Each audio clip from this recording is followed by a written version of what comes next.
Alright, today we're having a look at Lost Village by Mrs. Vivas. Alright, so here we are in Lost Village by Mrs. Vivas, and starting us off with an actual choice of where to go, which is kind of interesting, and I do like it. I feel like we don't really run into a whole lot of levels that just give you a choice, like where you... can I grab that? Excuse me though, but I would like... that is clearly... Wait, how did I get up there? Okay, so you do have to hit the grab button. It's 5 o'clock in the morning. Please don't laugh at me. I feel like we don't really see a lot of levels that give us a choice in direction as to where we're gonna be. Now I'm wondering, like, what did we pass up back there? Because it doesn't look very expansive. Ooh, floaty fluid. Ooh, floaty fluid. But, yes, Mrs. Vivas. Whoa. Okay, I wasn't expecting that to happen.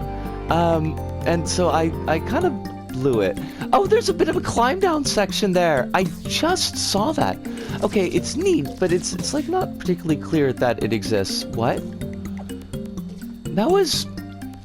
I really like the scope of the level that gets shown off here. Holy crumbs, it's big? Where am I? Where? Oh. Okay. Didn't like that super much. Can I? Okay, there's climby bits. Well, now how are we gonna get back to places that we've been? I like that sometimes the level is showing off, like the camera is showing off just how big the level is, but also it does make it a little bit hard for me to figure, like, where's my progress point? Where is it that you want me to go? Now, I'm afraid to touch anything because I'm afraid that it's gonna mess up the air controls and that we're gonna get thrown off someplace funky. I don't want to end up someplace funky. I want to end up, like, you know, where we're supposed to be, basically. Nice little background music, by the way. I do like it. It seems like it's on a kind of a short loop, but that's okay.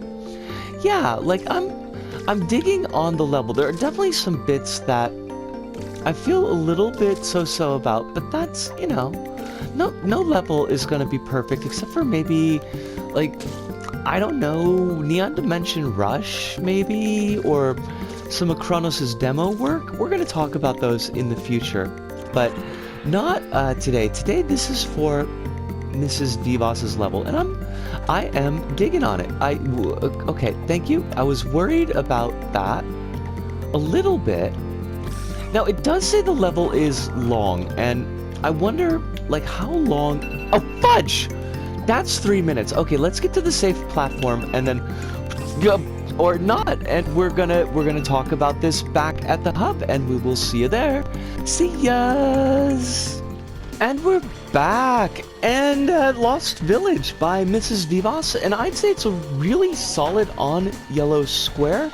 It's a very, very good level. There was a lot that I really enjoyed from the level. There were some things that I felt were definitely bringing the level down and could be polished up, but, like, for the most part, this is a really nice, chunky, like, not super chunky. It worked out to be, I think, about, like, 15 minutes long in an average playthrough for me. A little bit longer when I was poking around for things, a little bit shorter when I was speedrunning it, but yeah, like, expect about 15 minutes. But you got, like, this really nice, big, chunky environment. It's quite well detailed. It just looks really, really cool throughout. Like, it's very cohesive, and I appreciated that for the most part, although that we're going to get into a little bit of that. But the idea that, like, everything is really fit together quite well. Your material choices and your decorations in there, like, they all work to create this environment, and I do really, really appreciate that.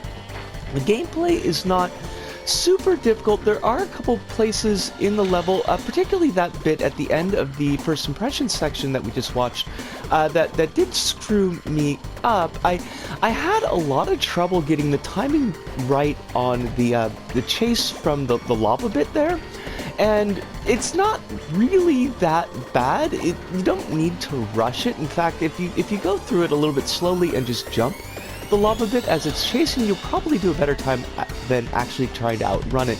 One thing that kind of did screw me up a little bit in that section though, is you've got like the window that you pass, and it feels like you're supposed to jump back into that window, and that it'll take you out of layer so that the lava bit will travel in front of you.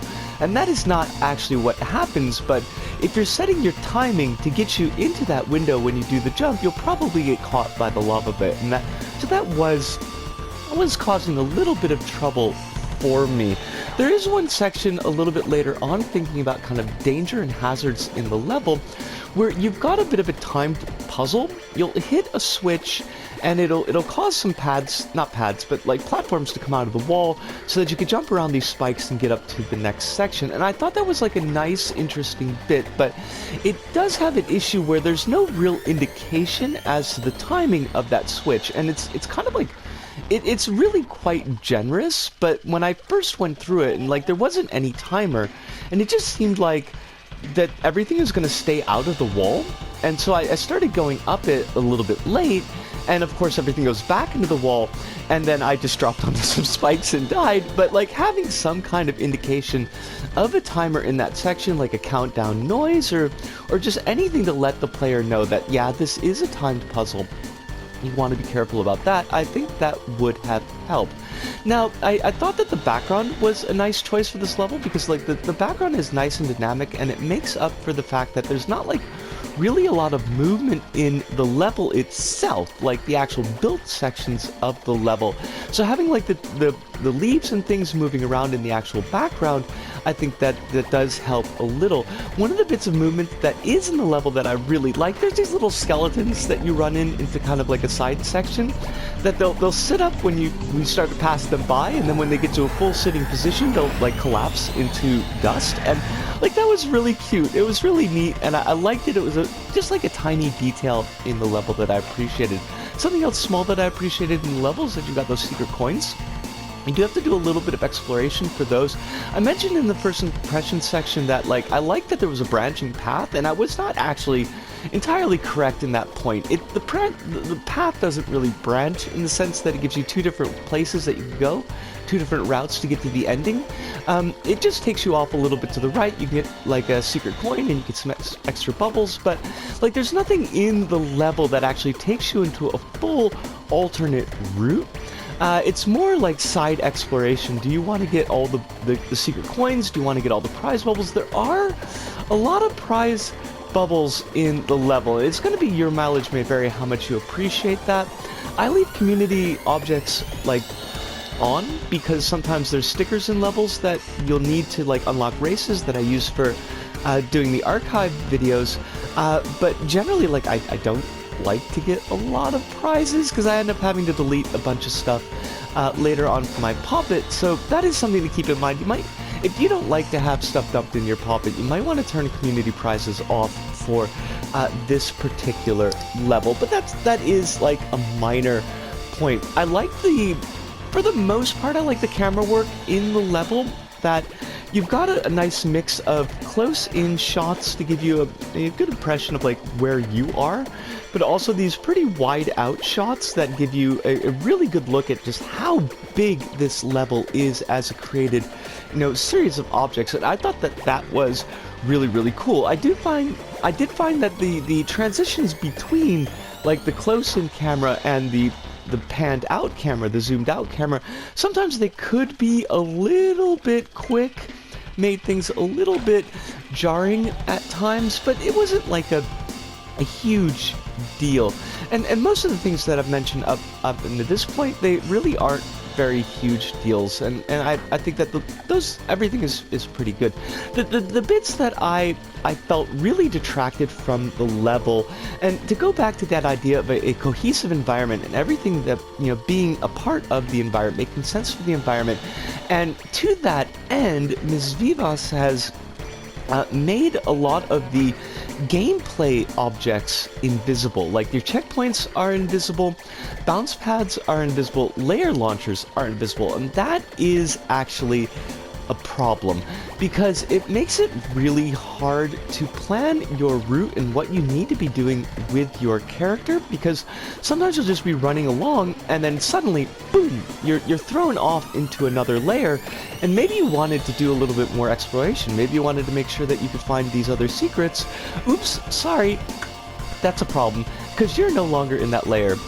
And also, because those layer launchers in particular, they do have air controls on them, so if you're accidentally holding over because you expect to be able to continue running, you may throw off the arc that you're sent on and end up missing platforms that you're supposed to be landing on, and then ended up getting deaths that, you know, don't really feel deserved. And you're kind of similar in there with the bounce pads, that they are completely invisible. Now, I did set up something in create mode really quickly here, adding a decoration onto one of the decoration mounts that's wired into the bounce pad. So the bounce pad has an output, and you can feed it into the decoration mount so that it will actually, you know, it'll animate when the player's on the bounce pad, so that you can have something in the environment that the player can see, and with repetition, because that same object is going to be showing up in the environment,